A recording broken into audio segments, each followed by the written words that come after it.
Hello जी, नमस्कार। मैं हूं दीपक और आप देख रहे हैं टीएसके टॉक्स। आइए बात करते हैं बिग बॉस 18 के कल रात के एपिसोड की। One of the mind blowing episode. Big Boss के 400-500 साल के इतिहास में इतना माइंड ब्लोइंग, इतना कॉमेडी से भरपूर एपिसोड तो शायद ही आपने कभी देखा हो, जहां पर बकैत जो है वो डकैत से मिलने आया और 400 साल के इतिहास में पहली बार, जी हाँ, exclusive breaking news, official news, exclusive हमारे चैनल पर पहली बार आपको पता चल रहा है कि 400 साल के इतिहास में Krishna, Abhishek, Bharti, Sudesh first time ever Bigg Boss के घर में पधारे हैं। Exclusive news, breaking news.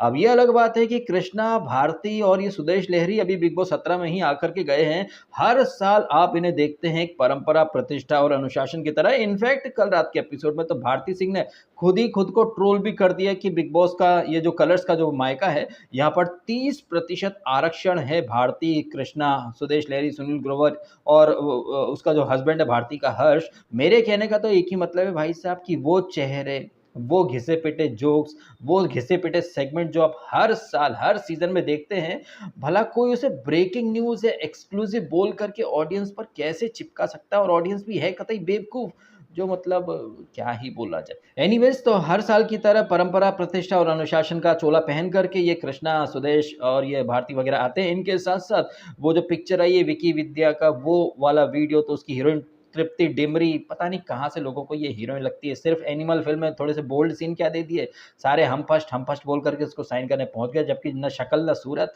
ये बड़ी खेबड़ी बन करके वहां खड़ी हो जाती है। साथ में दूसरी खेबड़ी भी आ गई थी, वो मलाइका शेरावत, अपने बोल्ड मूव्स दिखाने के लिए। मलाइका शेरावत बाद में घर के अंदर भी जाती है एक कंटेस्टेंट के साथ। इस वीक जो फसाद वगैरह जो हुए हैं, उन्हें एकदम भीगे होठ तेरे इस अंदाज में मतलब रिक्रिएट करो। हालांकि यहाँ पर कृष्णा का एक डायलॉग जो है ना वो जबरदस्त था। जिस तरह से वो कहता है ना कि गुणरत्न की बकैती और चंबल वालों की डकैती पर संदेह नहीं करना चाहिए, ये है मेरा दिन का चश्मा, ये है मेरा रात का चश्मा। हालांकि बाद में कृष्णा ने बोल दिया कि सर, हमको घर से उठवा तो नहीं लोगे ना अब, काहे की फट के फलावर हो गई और मामा ने खुद ही पैर पर गोली भी मार ली। वैसे मामा जी जो है इनके, वो तो एक नाथ शिंदे की टीम में है ही, शिवसेना में आ चुके, तो आई डोंट थिंक कि कृष्णा अभिषेक को किसी भी तरह से डरने की जरूरत थी। और वैसे भी गुणरत्न ने बोल दिया ना कि हम सिर्फ कराची वालों के पीछे हैं, तुम हमारे दिल के जिगर के टुकड़े हो, काहे कि तुम्हारे मामा हमारी ही टीम में है, तो तुम्हें हम पूरी तरह से लाइसेंस देते हैं। हा हा हा, हम डाकुओं के खानदान से हैं। तो एक तरीके से अगर हम देखें ना, तो गुणरत्न की बातें इज इक्वल टू गधे की लातें। गधे की लातों से मुझे याद आया उन्हीं का पालतू जानवर, वो गधा उर्फ गधराज।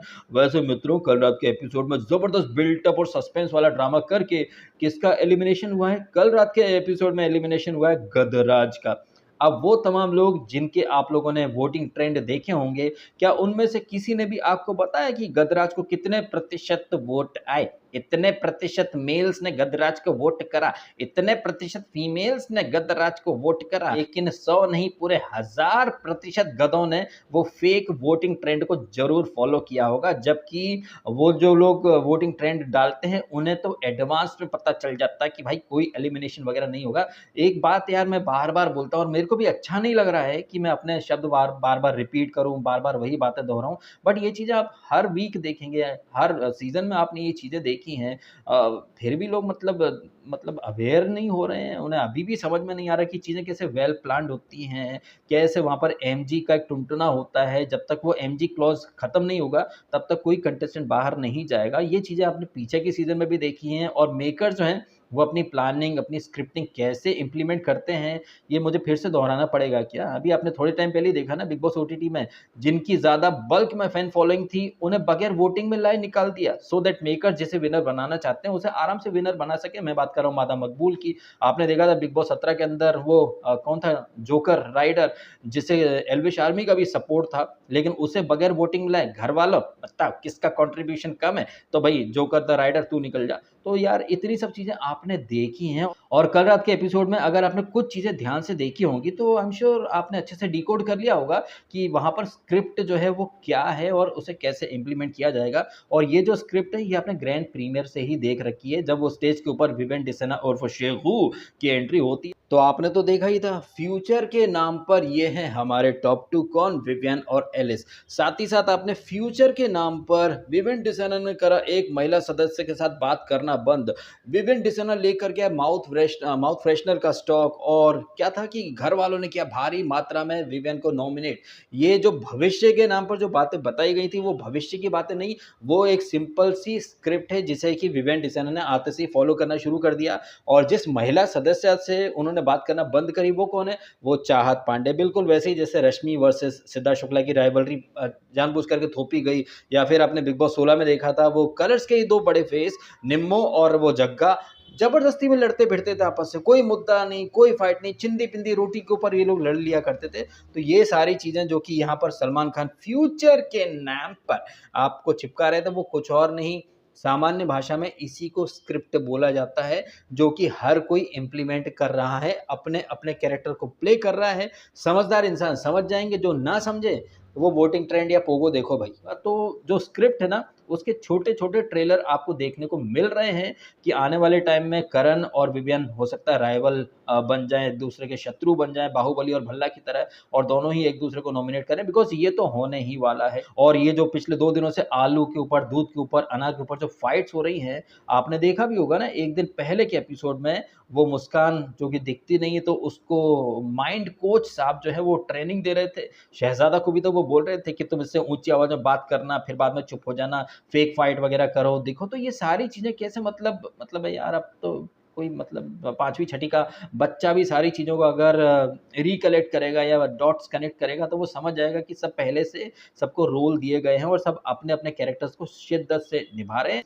अच्छा, इसी दौरान ना वो जब वीडियो दिखाए जा रहे थे, वहां पर आपने सो कॉल्ड तथा कथित माइंड कोच और उनकी जो माइंड कोच पत्नी है, उनका एक वीडियो दिखाया गया था, जहां पर वो कह रहे थे कि करणवीर जो है काफ़ी वॉयलेंट है, गुस्सैल है, शायद अपोजिट सेक्स के प्रति भी काफ़ी ज़्यादा ये गुस्सैल रहता होगा। अब तक तो करण का हमें वो साइड देखने को नहीं मिला है, लेकिन बात ही बात में वो माइंड कोच और उनकी पत्नी जो है, वो शहजादा के बारे में भी बोले थे कि ये सबसे ज़्यादा प्रॉब्लम क्रिएट करेगा। ना सिर्फ प्रॉब्लम क्रिएट करेगा, बल्कि वो विक्टिम कार्ड भी खेलता है। और विक्टिम कार्ड तो आपने स्टेज पर देख लिया था, विक्टिम कार्ड वाली भी बात तो सही है, क्योंकि वो जर्नी वीडियो उन लोगों ने ऑलरेडी देख ली होगी ना, कि भाई वो अपने एक्स पुराने वाले शो के प्रोड्यूसर को बार बार ब्लेम कर रहा है, लेकिन शहजादा ने अब तक कोई खास प्रॉब्लम तो क्रिएट करी है नहीं। और करणवीर जिसके बारे में ये कह रहे थे कि वॉयलेंट होगा, ऐसा होगा, गुस्सैल होगा, ऐसा कुछ तो हमें करण में देखने को नहीं मिला है। इनफैक्ट इस सीजन का सबसे सॉर्टेड बंदा वही है। सबसे बड़ा जोक तो ये है कि ये जो इनकी पत्नी बोल रही थी वो प्रॉब्लम क्रिएट करेगा, ऐसा वैसा करेगा, बवाल फंती, सबसे ज्यादा बवाल तो ये माइंड कोच की पत्नी ने ही क्रिएट करे। आप भूल गए क्या वो शिल्पा शिरोडकर के साथ खाने के ऊपर आर्ग्यूमेंट, फिर जब ये गुणरत्न जेल नहीं जा रहे थे तब भी बीच में कूद पड़ी थी। तो ये माइंड कोच जो है, क्या अपनी पत्नी के बारे में कोई ऑब्जर्वेशन वगैरह दिया इन्होंने? नहीं दिया। तो ये माइंड कोच जो है, कभी कभी अच्छे गए हैं, but most of the time ये माइंड कोच की बातें गधे की लाते ही साबित हुई है। सीधी बात, नो बकवास। अच्छा, इसी दौरान जब चाहत पांडे का वीडियो दिखाया जाता है, और वो तो आई मी माई सेल्फ, हालांकि अनारकली वाले मोड पे चलती रहती हैं, खुद को हीरोइन बनाना चाहती हैं, कहीं ऐसा ना हो विलेन बन के रह जाए। जब वो बात करती हैं, और उनके ही शो में रह चुका चुगलखोर चाची 420 और अविनाश से जब ओपिनियन पूछे जाते हैं, तो उसके पहले सलमान खान क्या बोलते हैं? अरे ऊपर से जहीर, नीचे से गौतम गुलाटी। अरे वाह वाह वाह! अब भैया ये तो घनघोर बेइज्जती हो गई अविनाश मिश्रा की, क्योंकि अविनाश मिश्रा को ऊपर से जहीर और नीचे से गौतम गुलाटी, और एक दिन पहले के एपिसोड में शहजादा ने आसिम बोल दिया था, थाली का बैंगन बोल दिया था। कहने का मतलब है कि अविनाश मिश्रा जब तक शो से बाहर जाएगा ना, तब तक उसके अलग अलग नामकरण हो चुके होंगे। मैं तो पहले ही उसको चुगलखोर चाची का नाम दे चुका हूँ। तो एक ही वीक में चुगलखोर चाची, ऊपर से जहीर, नीचे से गौतम गुलाटी, फिर थाली का बैंगन, फिर आसिम, मतलब 5-5 तो इसके नाम रखे जा चुके हैं। यदि आपने ध्यान से देखा हो ना, तो ये अविनाश जो कि बाकी जो कंटेस्टेंट है कुछ भी बोलते हैं तो उनकी जबान पकड़ लेता है, लेकिन जब सलमान खान ने बोला, और राजकुमार राव ने भी तो बोला था कि thinner version of Zaheer Khan, तो इसका मुंह देखने लायक था। अब यहाँ पर एक ही सवाल खड़ा होता है, चाहे वो रजत दल्ला हो, चाहे वो अविनाश मिश्रा हो, जो कि दूसरे कंटेस्टेंट कुछ भी बोलते हैं तो जबान पकड़ लेते हैं, ये बोलकर कि भैया मैं बर्दाश्त नहीं करूंगा, मेरे बारे में क्यों बोला, आप ऐसे कैसे बोल सकते हो, वैसे कैसे बोल सकते हो, मैं तो ऐसा ही हूँ, मैं तो रियल हूँ। अगर आप रियल हो और अगर आपको किसी की भी अभद्र टिप्पणी पसंद नहीं आती है या किसी का जोक आप ले नहीं सकते हैं या किसी की एक बात आप ले नहीं सकते, तो आप सलमान खान के डायलॉग वगैरह कैसे ले लेते हैं? दैट मीन्स आप रियल हो नहीं। मतलब तो यही हुआ ना कि आप लोग सेलेक्टिव अप्रोच लेकर के चलते हो। होस्ट या फिर जो गेस्ट होते हैं, वो मजाक मस्ती के तौर पर कुछ भी बोल करके चले जाएँगे तो आपको परेशानी नहीं होगी, बट कंटेस्टेंट अगर नॉर्मल तरीके से या नॉर्मल टोन में भी कुछ बोल रहा है तो आप लोग बवाल करने लगते हो, और ऐसे ही बवाल तो दल्ला द भल्ला ने भी करे थे। लेकिन आपने देखा वीकेंड का वार में सलमान खान ने तो ओपनली बोल दिया कि शहज़ादा, यार तुम क्या प्रॉब्लम क्रिएट करोगे? ये जो माइंड कोच है, क्या चूतिया माइंड कोच है? तुमने तो कोई बवाल या प्रॉब्लम क्रिएट ही नहीं करी। इनफैक्ट तुम और दल्ला द भल्ला कुछ कर ही नहीं रहे। अरे भैया, दल्ला द भल्ला का फेस देखने लायक था। दल्ला द भल्ला सोच रहा था, साला 3 दिनों से लड़ रहा हूँ, कभी शिल्पा शिरोडकर से, कभी इससे, कभी करण से, और सलमान ने बोल दिया कि भाई दल्ला तू तो दिख ही नहीं रहा। भाई गजब बेइज्जती हो गई है सिस्टम के नए पिल्ले और फिर रजत दल्ले की। और जैसे कि आपने पिछले वीक भी देखा है कि रजत दल्ला जो है उसका जो ताकत है, मर्दानगी है, वो शिल्पा शिरोडकर के ऊपर दिखा रहा था, और आज रात के एपिसोड में वो सॉफ्ट टारगेट बना लेगा नायरा बनर्जी को। अब नायरा बनर्जी को हम पसंद करें या ना करें, लेकिन यार वो सुंदरी मुंदरी से तो बेटर है। खाम खा के वो मतलब मुद्दे नहीं बनाती है। हाँ, डंब पदार्थ जरूर है, लेकिन जैसा कि हमने प्रोमो में देखा, वो तो अपना ओपिनियन दे रही है। रजत दल्ले का अलग ही लॉजिक है। सामने वाला अपना ओपिनियन दे तो आप ऐसे कैसे दे सकते हो? आपको ऐसे नहीं वैसे बोलना था। कुछ ना बोले तो आपने बोला क्यों नहीं? आपको बोलना चाहिए था। कुछ बोल दो तो आपने ऐसा कैसे बोला? अरे भाई, ये गजब चूतिया पदार्थ है ये रजत दल्ला, और ज़ाहिर तौर पर इस चूतिया दल्ले को चूतियों का सिस्टम जो है वो सपोर्ट भी कर रहा होगा। अब इन सारी बातों के अलावा और इंटरेस्टिंग बातें क्या रहीं, क्योंकि पूरा एपिसोड तो टाइम पास, मस्ती, मज़ाक और इसी में था। हाँ, एक डायलॉग मुझे अच्छा लगा कृष्णा का, जब वो श्रुतिका से बोलता है ना कि तुमने आकर के कहा था कि तुम्हारी 4 फ़िल्में फ्लॉप हो गई। मैं ये पूछना चाहता हूँ, तुम्हें वो 4 फ़िल्में दी किसने? हालाँकि श्रुतिका कहें या फिर विवियन कहें, इन सब ने ये जो कृष्णा के जोक्स थे काफ़ी स्पोर्टिंग तरीके से लिए, और गुणरत्न ने भी काफ़ी स्पोर्टिंग तरीके से सारे जोक्स लिए हैं। लेकिन ये जो अविनाश है,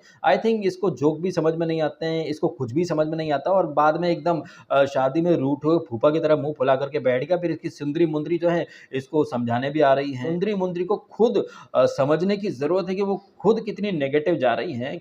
मतलब कोई फीडबैक, कोई रियलिटी चेक तो इस वीक दिया ही नहीं गया कंटेस्टेंट को। और क्यों नहीं दिया गया? बिकॉज़ तांडव वाली थीम है भाई साहब, और तांडव वाली थीम में अगर अभी से कंटेस्टेंट को रियलिटी चेक दे दिया जाएगा, रोक दिया जाएगा, तो सीज़न भाई 100 दिन कैसे चलेगा? तो अपने शो को हिट कराने के लिए मेकर्स जो हैं वो आने वाले दिनों में भर-भर के और तांडवपंती करेंगे और ऐसी एक्टिविटीज़ करवाएँगे जहाँ पर कलेश हो। और ये जो कंटेस्टेंट हैं, इन्होंने तो अपना दमखम टैलेंट दिखाई दिया ना। आलू के ऊपर पूरा एपिसोड खींच दिया, अनार के ऊपर, दूध के ऊपर, आलू की टिक्की के ऊपर।